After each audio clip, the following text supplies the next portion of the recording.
And the reason that these stories are so important and so helpful is that they do something that data alone cannot do, which is create connection, evoke emotion, and they make complex issues feel personal.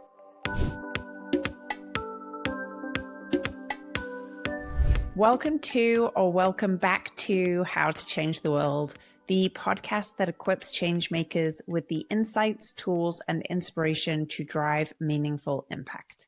I am Catherine Alonzo, and today it is just you and me. We are going to talk about the essential topic for changemakers at the moment, which is the power of storytelling in a crisis, why it matters, the common mistakes to avoid, and how you can craft stories that not only capture attention, but also drive real action.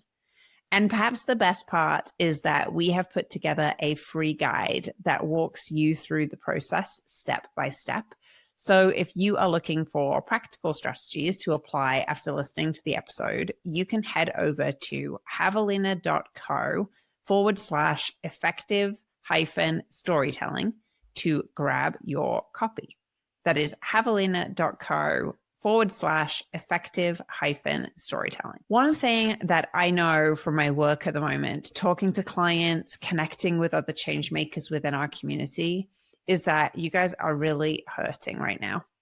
The chaos created by the Trump administration adds an incredible strain to a sector that was already under-resourced and struggling to respond to such a wide range of deep challenges in our communities.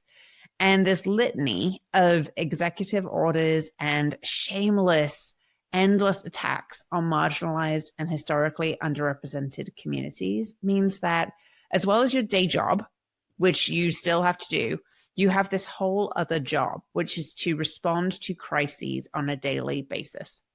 And that work, crisis response, is grueling. It is exhausting. It is endless. It is hard to know that you're doing the right thing. It is hard to know what to do. And so what I wanted to do today is really focus on the thing I know about the most, which is storytelling, and how storytelling can function as such a vital tool when navigating a crisis.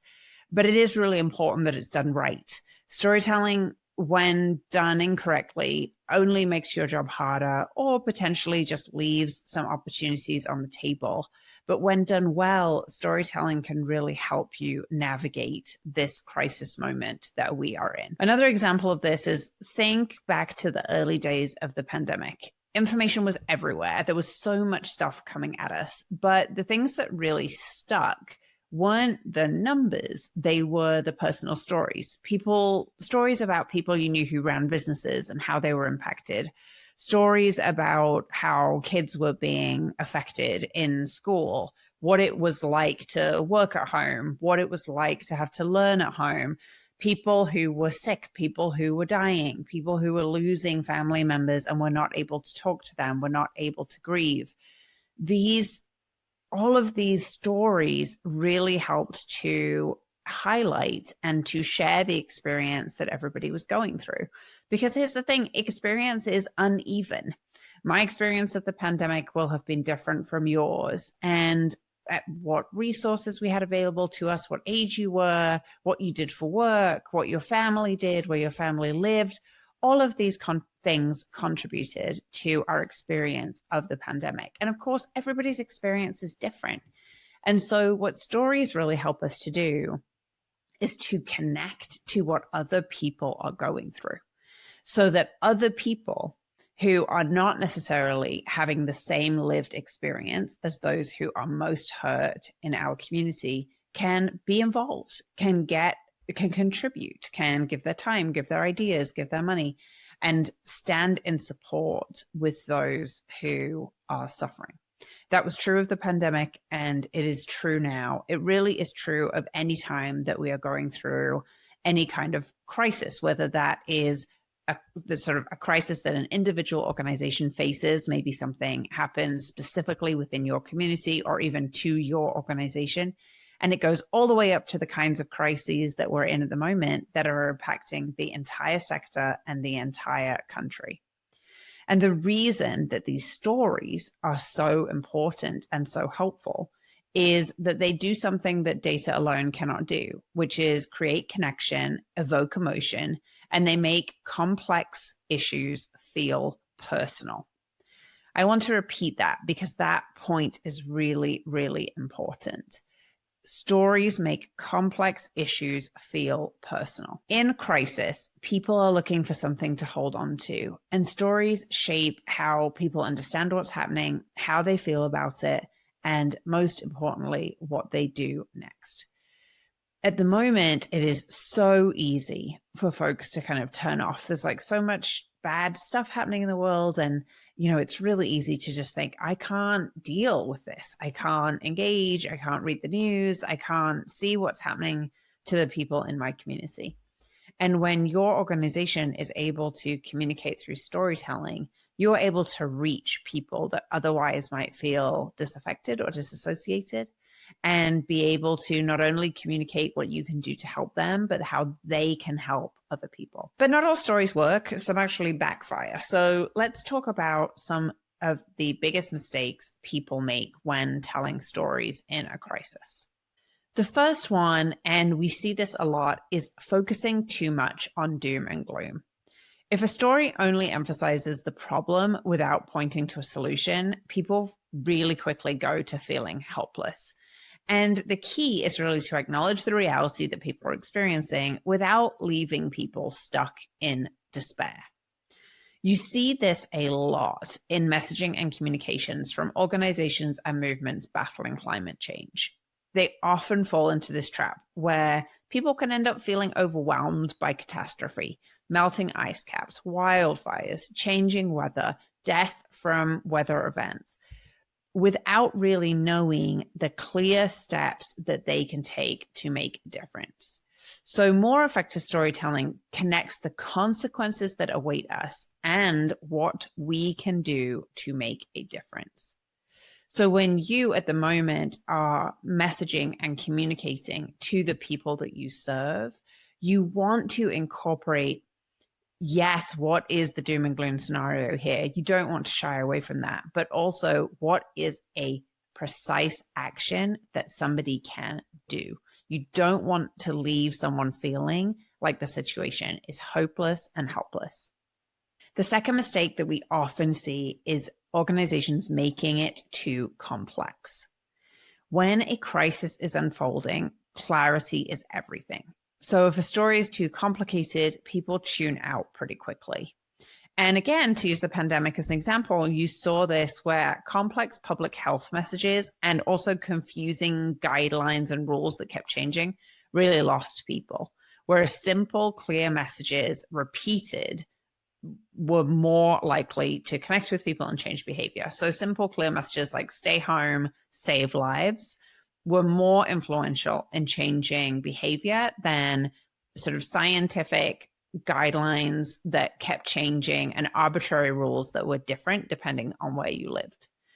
So in your own storytelling at the moment, I want you to think of clear directives that you can give and repeat. Slogans, as long as they are authentic and helpful and truthful, are really helpful. Rules, breaking guidance down into bullet points. How can you be really, really clear in your communications? And then the third mistake that we see people make a lot is leaving out the human element. Facts and figures matter, of course, but numbers don't drive people to action. People drive people to action. The most compelling crisis stories always focus on individuals and not just abstract data. In your own storytelling, if you are including stats and figures about how the people you serve are impacted, be sure to also include an individual example of someone who's represented by these statistics and tell their personal story. When you tell the human element behind the numbers, it is really far more likely to break through. So if these are the common mistakes that we see, what does it look like to get it right? We are going to dig into that right after a quick ad break.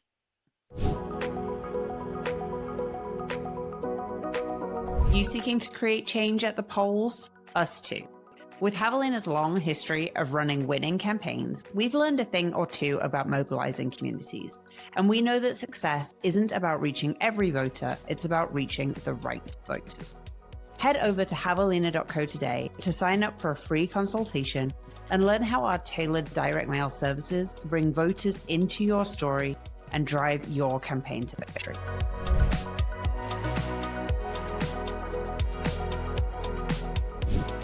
Welcome back. So before the break, we covered some of the mistakes that people make when they're communicating and messaging in times of crisis.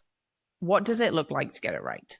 Here are 4 principles of effective crisis storytelling. Number 1 is clarity.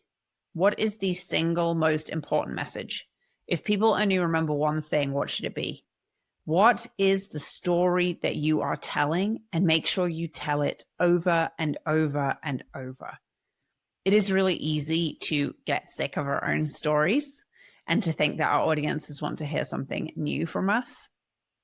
But what I tend to find is true is that when you are getting absolutely sick of saying something, it is only just starting to reach your most loyal audiences. And so repetition of a clear message is one of the very, very best things that you can do in your communications right now, whether it's to your external audiences or to your internal audiences. Figure out what is the story that we are telling, and then tell it over and over and over. And figuring out what is it that we want to communicate to the people that we serve at this time, and make sure that you stick with that. So a really good example is organizations and different institutions that are impacted by the upheaval and the attacks on immigrant communities.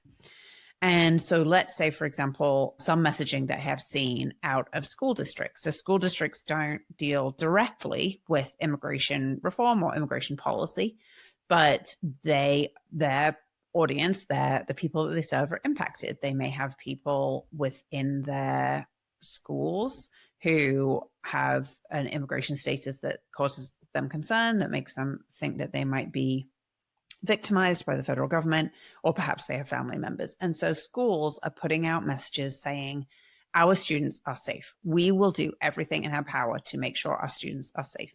And that is the story that they are telling. And they are telling that over and over and over and over. I've seen other organizations that are focused on immigration, and the story that they are telling in their crisis communications is that people are human first, and to not lose sight of anybody's humanity when we are thinking about news headlines that touch on immigration and immigration policy. So thinking to yourself, what is the story that we are telling, and then telling it over and over and over will really serve your communications well. The second thing that you want to do beyond clarity is telling a story that provides hope and action. Stories that we tell in crisis need to provide a pathway forward. What is it that people can do? And what is it that you are building toward? The third thing that you want to do is make sure to be relatable. Real people, real stakes. Tell stories that your audience can see themselves in. Tell stories that resonate with the things that they hold dear, the values that they have. Make a connection between what the people that you serve are experiencing on a day-to-day basis and the audiences that you are communicating with and what matters to them. And then the fourth thing is the timing. The right story at the right time can change everything. So think about what your audiences need to hear now. A really fantastic case study in stories that can create true change in crisis is the story of Chef Jose Andres and his organization, World Central Kitchen. In the aftermath of Hurricane Maria in Puerto Rico in 2017, and Puerto Rico was devastated, and the government's response was really slow. People were really suffering. And so Chef Jose Andres and his organization, World Central Kitchen, stepped in to provide millions of meals. and is an example of the principles of effective storytelling during crisis in action. It was such a masterclass in effective crisis communication. The message that Jose Andres used was clear. People were hungry and immediate action was needed. He balanced hope and action by not just showing devastation, but demonstrating how a solution was possible through World Central Kitchen. He gave people a really clear way to get involved, a clear place to donate that was going to touch people's lives. His stories were super relatable. He focused on individual Puerto Ricans receiving meals rather than a large number of statistics or data or charts. And the timing was really crucial. He shared updates in real time, keeping the crisis in the public eye and sustaining momentum for the support that he received. And because of that, he was able to touch more lives and save more lives. We have covered a ton today: why storytelling is so powerful in a crisis, the biggest mistakes to avoid, and how to craft a story that actually moves people to action. But if you are thinking, okay, wait, how does this actually apply to my work? We have got you covered. We have put together a free guide for your own storytelling in crisis. It walks you through how to develop clear, informative messages that connect to your mission and vision while keeping your communications focused and action-oriented.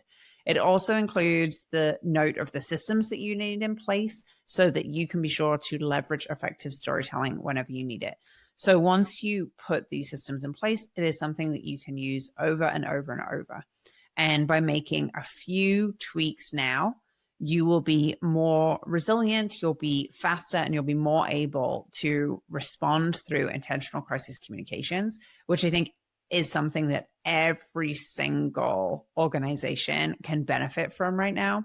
So I really encourage you to download it now, which you can do at javelina.co/effective-storytelling. And you can download that completely for free. If today's episode resonated with you, I would love to hear from you. Tag me on social media, tag Javelina on social media, or me at Catherine Alonzo. You can also send me a message on any of those platforms, or you can email me at catherine@javelina.co with any messaging challenges that you're facing right now. If you have questions of how to apply this crisis communications guide, I really, really want to hear from you. If it's a question that we're receiving a lot, we can do a future episode around it. But also, one of the things that we know how to do at Javelina is effective storytelling. And so if we can provide guidance, strategic feedback, input to our community about how you can effectively communicate through this particular crisis, we want to do that. We are proud and honored and fueled by being a part of this community. We're so incredibly grateful for the work that each and every one of you does in your own communities. And we really are here for you, and we want to be able to provide support. So please do reach out if you have questions. And I know that stories have the power to change the world, especially in times of crisis. And so anything that we can do to help you get your story out into the world, which enables you to reach more people and touch more lives and save more lives, I am here for that. Thank you so much for joining me today. Until next time, when I cannot wait to share another story of change with you. Have a great one.